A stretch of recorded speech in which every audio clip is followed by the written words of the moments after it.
जय श्री श्याम दोस्तों। एक बार एक महात्मा होते हैं। उन्होंने जीवन में कभी भी कोई बुरा काम नहीं किया। वो दिन रात बस हरि भजन कीर्तन में लगे रहते और भगवान की तपस्या में उन्होंने अपना पूरा जीवन बिता दिया।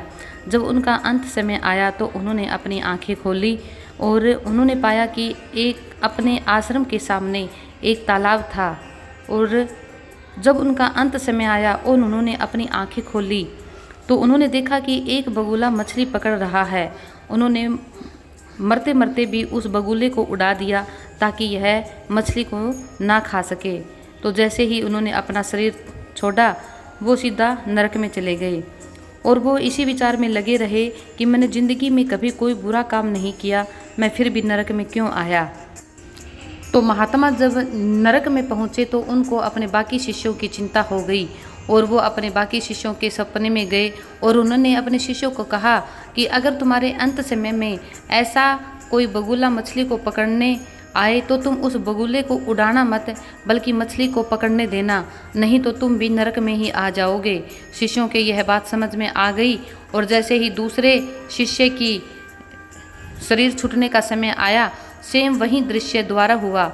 एक बगुला आया और मछली को पकड़ने के लिए आगे बढ़ा तो शिष्य ने बगुले को उड़ाया नहीं, बल्कि उसने मछली को पकड़ लिया।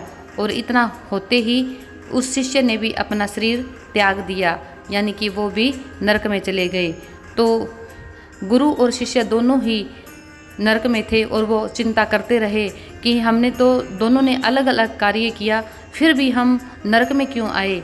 तो वो दोनों ही अपने तीसरे शिष्य के संपन्न में गए, यानी कि सपने में गए और उन्होंने कहा कि अगर तेरी मृत्यु के समय ऐसा कुछ होता है, एक बगुला आता है और मछली को पकड़ता है, तो तुम कुछ भी मत करना, क्योंकि हम दोनों ने ये काम किया तो हम दोनों नरक में गए हैं। अब तुम सोच लेना कि तुम्हें क्या करना है। जैसे ही तीसरे शिष्य का अंत समय आया तो वैसा ही दृश्य दोबारा से हुआ, लेकिन तीसरे शिष्य ने समझदारी दिखाई और उसने कहा कि हे प्रभु, आप बगुले में भी आप ही विराजमान हो और मछली में भी आप ही विराजमान हो।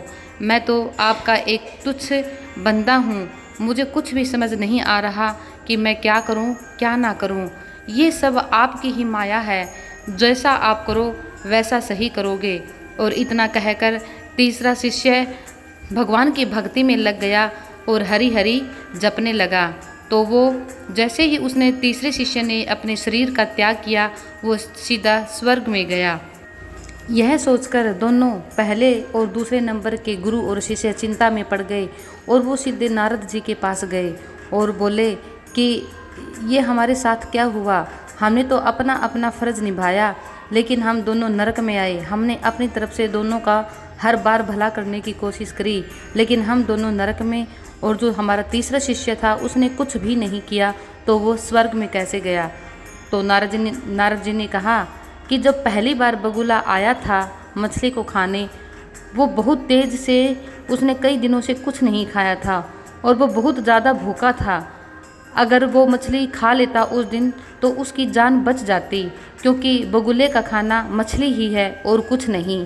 तो उस टाइम तो तुम्हारी वजह से वो बगुला भूखे ही मर गया, क्योंकि वह मछली को पकड़ ही नहीं पाया। थोड़ी देर बाद में ही उस बगुले की मृत्यु हो गई।